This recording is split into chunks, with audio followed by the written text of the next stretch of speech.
Washington. Hey everybody, I'm Joe Miller, and here's what's happening in the world of tech law and policy this week.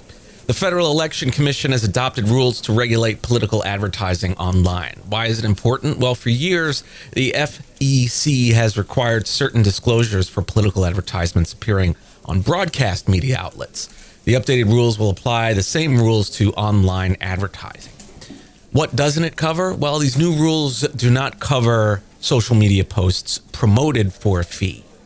And who supports the new rules? Well, the measure is bipartisan and passed the Federal Election Commission unanimously. And advocates are saying the rules were rushed through and that not including the provision covering promoted posts creates a loophole. Others say the rules aren't clear. But either way, most seem to think some rules applying to political advertisements on social media are necessary. China is cracking down on TikTok posts about protests over President Xi Jinping's COVID lockdowns. Why is China involved in telling TikTok what to do? Well, TikTok is owned by ByteDance, a company based in China. And unlike in the United States, government officials have seats on company boards and more discretion to direct corporate activities.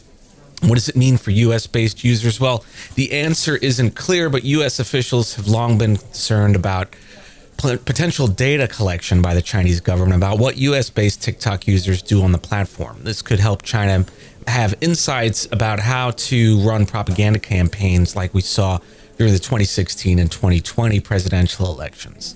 And what does this mean for public policy? Well, President Biden met with President Xi in mid-November amidst growing concerns in the administration about China's aggression towards Taiwan and other issues the U.S. finds threatening to democracy in the region.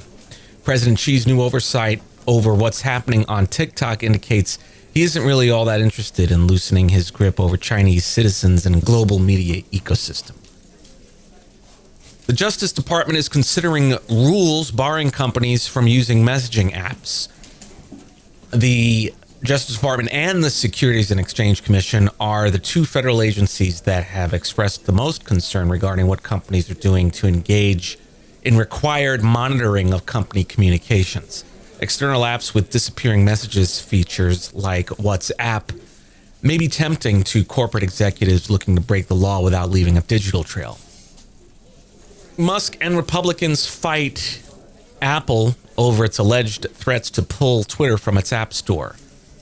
What's happening? Elon Musk went on a tirade against Apple for allegedly threatening to remove Twitter from the App Store.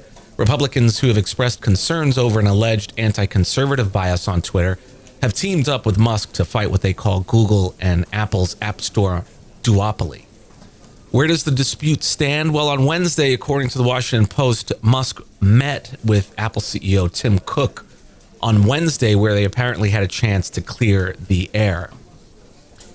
Musk tweeted that there had been a simple misunderstanding and that Apple hadn't actually been planning to remove Twitter from the App Store. And what's next? Well, Republicans will have control over the House in the next Congress, so it's foreseeable that there will be some sort of antitrust measure to prohibit app stores from favoring certain apps or requiring developers to use Apple or Google's payment systems. But what's less clear is how a Democratic-controlled Senate would receive those proposals.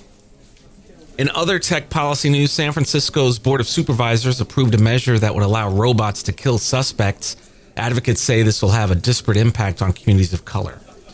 Also, a group of female truck drivers has filed a discrimination charge with the Equal Employment Opportunity Commission against Facebook, Instagram, and WhatsApp parent company Meta.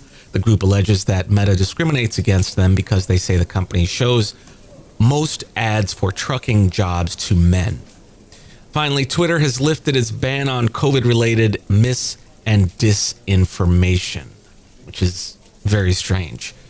To go deeper, you can find links to all these stories in the show notes. Stay safe, stay informed, have a great week. Ciao. Are you worried about your kids' safety on the internet? We are here to help. Washing Tech's 5-step checklist will take you through the process of protecting your kids. And we'll give you tips on how to set up the best parental controls for your children on their devices. You want what's best for your children. They deserve to be safe online. Our step-by-step guide will help you make sure they are.